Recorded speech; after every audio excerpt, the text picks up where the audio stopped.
नमस्कार मंडळी. ठरलं तर मगचा आजचा म्हणजे 3 फेब्रुवारीचा फ्रेश असा रिव्ह्यू तुम्ही माझ्या आवाजामध्ये ऐकत आहात. सुरुवातीला आपण पाहतो की पोलीस स्टेशनला रविराज, अर्जुन आणि चैतन्य हे तिघीजण आलेले असतात आणि अर्जुन सांगत असतो पोलिसांना की आज नागराज किल्लेदारला कोर्टामध्ये आज हजर करायचं आहे. रविराज म्हणतात कोणत्याही परिस्थितीमध्ये आज नागराजला बेल मिळता कामा नये. त्यावरती पोलीस म्हणतात की हो, पण नागराज किल्लेदार वकील मिळवण्याच्या प्रयत्नात आहेत. त्यांचं अजूनही असंच म्हणणं आहे की ते निर्दोष आहेत म्हणून. आता यावरती रविराज म्हणतात की निर्दोष आणि तो अरे स्वतःच्या कुटुंबाचा जीव घ्यायला निघाला होता, स्वतःच्या बायकोला मारहाण केली, किडनॅप केलं, तरीही तो निर्दोष. आता रविराज खूपच हायपर होता. आता चैतन्य म्हणतो रविराज सर प्लीज प्लीज शांत व्हा तुम्ही. अर्जुन सुद्धा म्हणतो सिनियर प्लीज तू शांत बस, एक काम कर तू गाडीत जाऊन बस, आम्ही आलोच.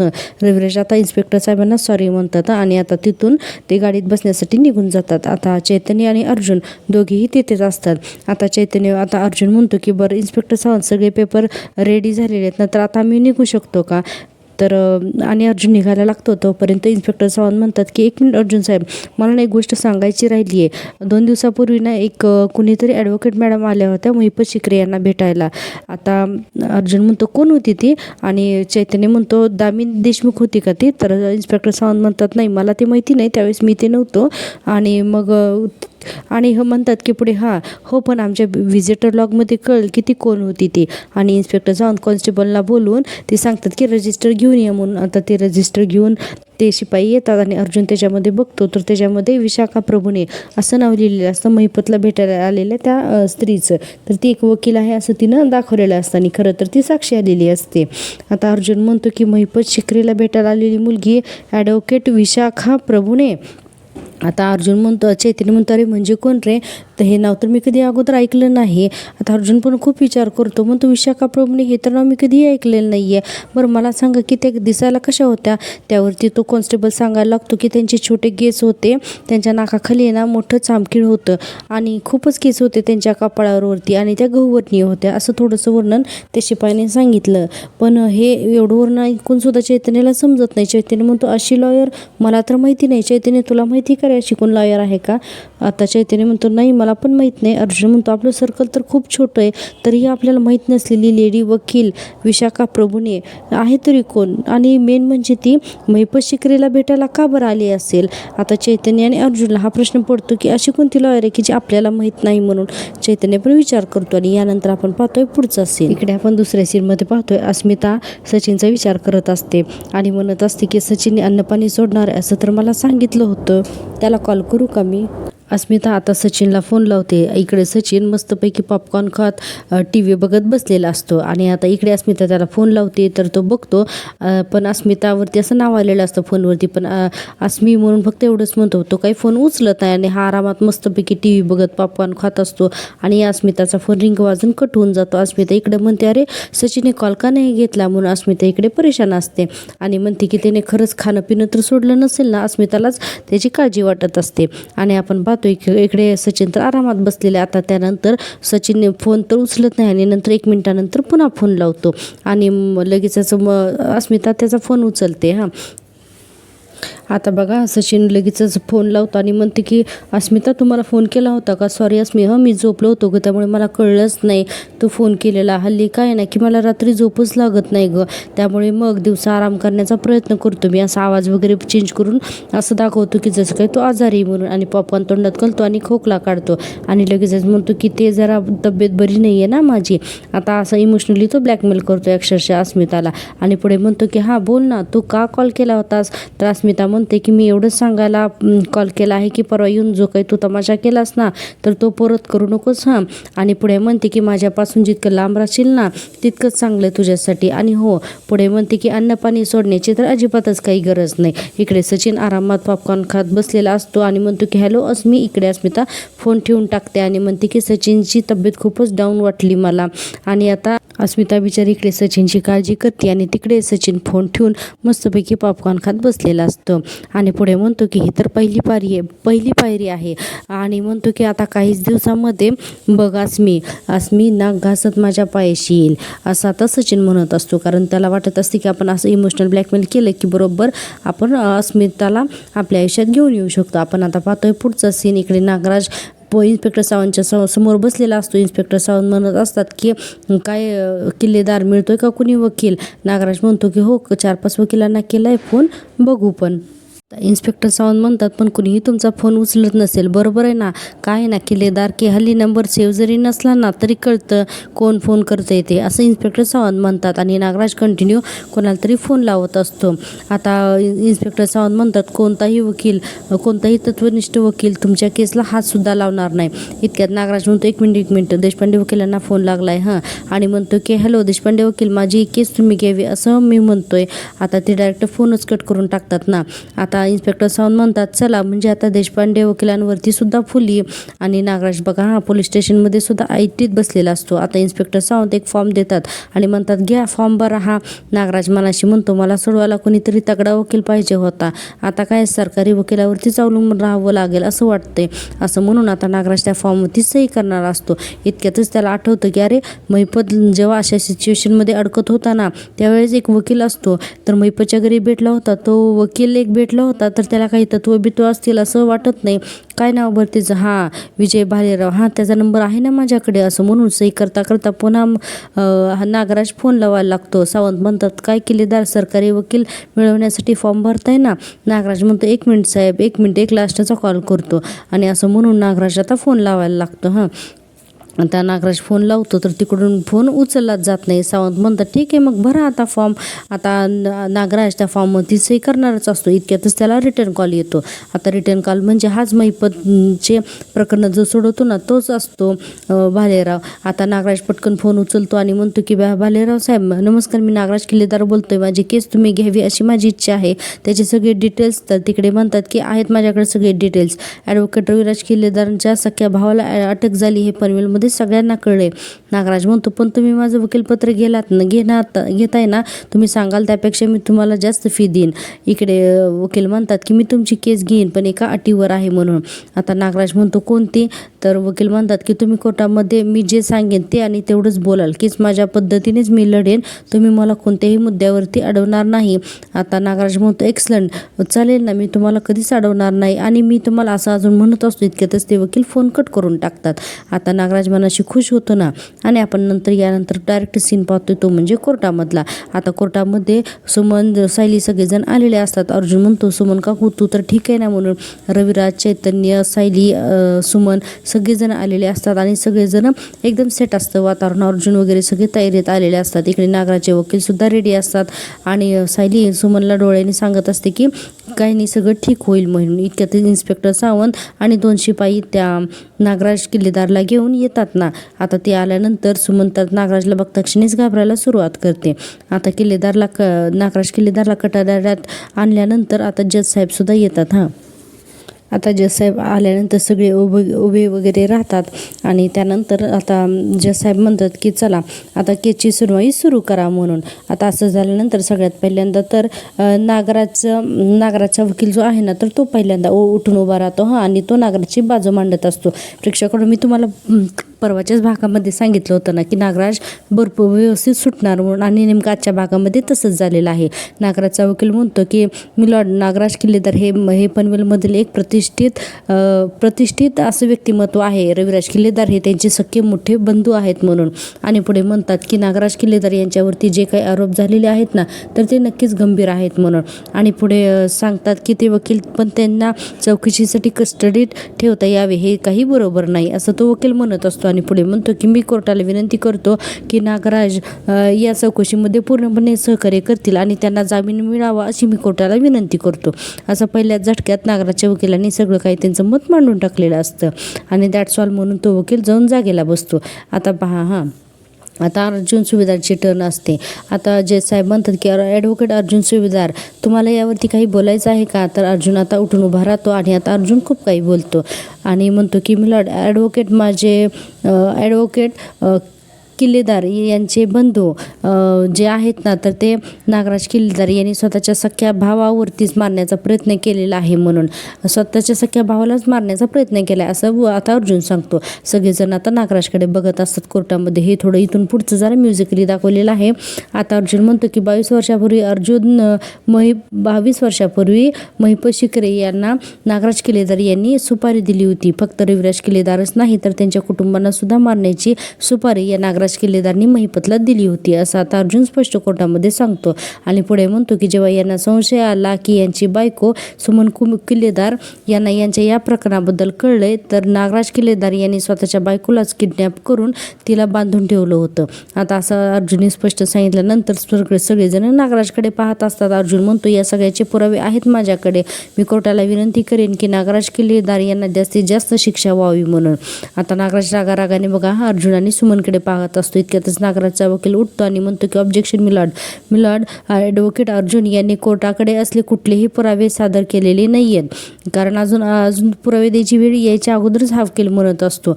आणि पुढे म्हणतो की नागराज किल्लेदार यांचा कुठलाही गुन्हेगारी रेकॉर्ड नाही आणि जोपर्यंत आरोप सिद्ध होत नाहीत ना तोपर्यंत त्यांना जामीन मिळणंच योग्य आहे. आता अर्जुन म्हणतो की ऑब्जेक्शन मिलॉर्ड, आरोपीला जर का वेळ मिळाला, जामीन मिळाली तर तो साक्षीदाराला घाबरायचा आणि पुरावे नाहीसे करण्याचा प्रयत्न करू शकतो असं अर्जुन म्हणत असतो, कारण हा नागराज तेवढं तर नक्कीच करू शकतो. पुढे अर्जुन म्हणतो की मिलॉर्ड, मी 20-22 वर्षापूर्वी नागराज किल्लेदार यांनी कट रचण्याचे आणि सुमन किल्लेदार यांना किडनॅप करण्याचे सर्व काही पुरावे मी कोर्टामध्ये सबमिट करू शकतो. आता हे ऐकल्यानंतर जज साहेब बराच वेळ काहीतरी लिहायला लागतात. आणि अर्जुन काय करतो की त्याच्याजवळ जे काही पुरावे असतात ना तर ते सुद्धा सादर करतो. अर्जुन पुढे म्हणतो की मला नागराज किल्लेदार यांच्या फोनमधून एक व्हिडिओ मिळाला आणि त्यानुसार आम्ही त्यांचं फोन लोकेशनसुद्धा ट्राय केलेलं आहे आणि त्या ट्राय केल्यामुळे नंतर मला असं समजलं की ते जिथे सुमन किल्लेदार यांना किडनॅप केले ना तर हे तिथंच त्यांचं लोकेशनसुद्धा सापडलं असं म्हणत अर्जुन सांगतो की यामध्ये ती व्हिडिओ क्लिप आहे आणि हे त्यांचं फोन लोकेशनचा रिपोर्ट असं म्हणून त्या दोन्ही गोष्टी अर्जुन आता त्या जज साहेबांकडे सबमिट करतो. आता जज साहेब सुद्धा ते जे रिपोर्ट असतात ना ते जे फोन लोकेशनचे नागराज किल्लेदारच्या तर ती सुद्धा ओपन करून वाचायला लागतात आणि ती क्लिप जी आहे तर ते सुद्धा घेऊन घेतात. आता लगेचच नागराजचा वकील म्हणतो की मायलॉर्ड, नागराज किल्लेदार यांना या क्लिपबद्दल काही माहीत नाही असंच त्यांनी आधीही या स्टेटमध्ये सांगितलेलं आहे. अनोळखी व्यक्तीकडून असे असंख्य व्हिडिओ येत असतात आणि नागराज किल्लेदार यांच्या मोबाईलमध्ये ते डाउनलोड होतच असतात. त्यामुळे त्या वकिलाचं असं म्हणणं असतं की तो व्हिडिओ हा तसल्याच एखाद्या व्हिडिओपैकी असू शकतो, म्हणजे फेक असू शकतो असं नागराजचा वकील म्हणत असतो. आता यापुढे अर्जुन म्हणतो की त्यांच्या फोनचं लोकेशनसुद्धा ट्रॅक झालं आहे. ॲडव्होकेट भालेराव, त्याबद्दल तुम्ही काय म्हणाल? आता ते भालेराव म्हणतात की नागराज किल्लेदार सुमनला शोधण्याचा प्रयत्न करत होते. तिच्या जीवाला काही धोका पोहोचू नये अशी त्यांची इच्छा होती, म्हणून ते त्याच ठिकाणी वारंवार जात होते आणि ज्यामध्ये त्यांचं लोकेशन दिसलं. यात नवीन काय आहे असं खूपच इझिली उडवाउडवीची उत्तर देत तो वकील जो आहे तो नागराजला सोडवण्याचा प्रयत्न करत असतो. आणि पुढे म्हणतो की भालेराव आणि त्याच ठिकाणी अर्जुन सुभेदार यांना सुद्धा सुमन तिथेच सापडली. हा केवळ योगायोग आहे असं त्या वकिलाला भेटवायचा असतो. आता अर्जुन म्हणतो योगायोग हा नक्कीच असू शकत नाही. एखाद्या माणसाला शोधण्यासाठी एखादा माणूस एखाद्या लोकेशनवर एकदा जाईल, पण नागराज किल्लेदार त्याच लोकेशनवरती परत जात होता का? काही कारण असेल एकाच लोकेशनवर पुन्हा तिथेच जाऊन त्याच्या बायकोला शोधणं. आता यावरती भालेराव म्हणतात की मायलॉर्ड, जेव्हा नागराज किल्लेदार त्या लोकेशनवरती पहिल्यांदा गेले तेव्हा तिथं त्यांना सुमन सापडली नाही. त्यावेळेस त्यांनी त्याच लोकेशनवरती ते पुन्हा गेले असं तो वकील सांगतो. तर असं कसं शक्य आहे बरं? एकदा एखादी व्यक्ती त्या लोकेशनला नाही सापडली, पुन्हा जाऊन का ती सापडणार आहे का? काहीही दाखवतात. पुढे म्हणतात की आता भालेराव म्हणतो की मला सुमन किल्लेदारांना विचारायला हवं की विचारायला आवडेल की ज्या ठिकाणी सुमन किल्लेदारांना ठेवलं होतं त्या ठिकाणी नागराज किल्लेदार होते का, किंवा त्यांची त्या ठिकाणी कुठली वस्तू सापडली आहे का, किंवा सुमन यांच्या कपड्यांवरती किंवा तिथं जिथे सुमन सापडली तिथे नागराज किल्लेदार यांच्याशी संबंधित DNA सॅम्पल्स मिळालेत का? आता हे सगळं मुद्दामून नागराजचा वकील विचारायला लागतो. आता सगळ्या जणांना थोडं टेन्शन येतं ना. पुढे पुढे भालेराव म्हणतात की माय लॉर्ड, फॉरेन्सिक रिपोर्टचा असा कोणताही रिपोर्ट नाही की ज्यामध्ये नागराज किल्लेदार यांचा या केसशी काही संबंध आहे म्हणून. आता जज साहेब म्हणतात अर्जुन सुभेदार नागराज किल्लेदारला या गुन्ह्याशी किंवा या किडनॅपिंगशी जोडणारा एखादा पुरावा आहे का? अर्जुन म्हणतो फक्त एखादा पुरावाच नाही मिलॉर्ड, विक्टीम स्वतः इथे हजर आहे म्हणून. असं आता अर्जुनने म्हटल्यानंतर आता बघा सगळेजणांना थोडं आश्चर्य वाटतं. आता अर्जुन म्हणतो की मला मिसेस सुमन किल्लेदार यांना विटनेस बॉक्समध्ये बोलवण्याची परमिशन देण्यात यावी म्हणून.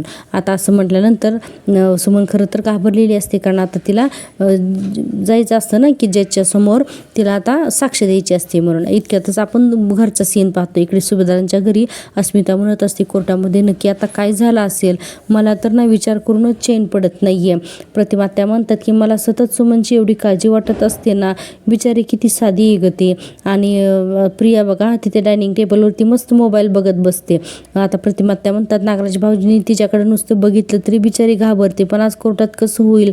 आता प्रतापराव म्हणतात अगं अर्जुन, आता सुमनसोबत कोर्टामध्ये अर्जुन आहे, चैतन्य आहे, रविराज आहेत, तुम्ही कुणीसुद्धा नका काळजी करू नका तिचे, सुमनसोबत सगळेजण आहेत कोर्टामध्ये.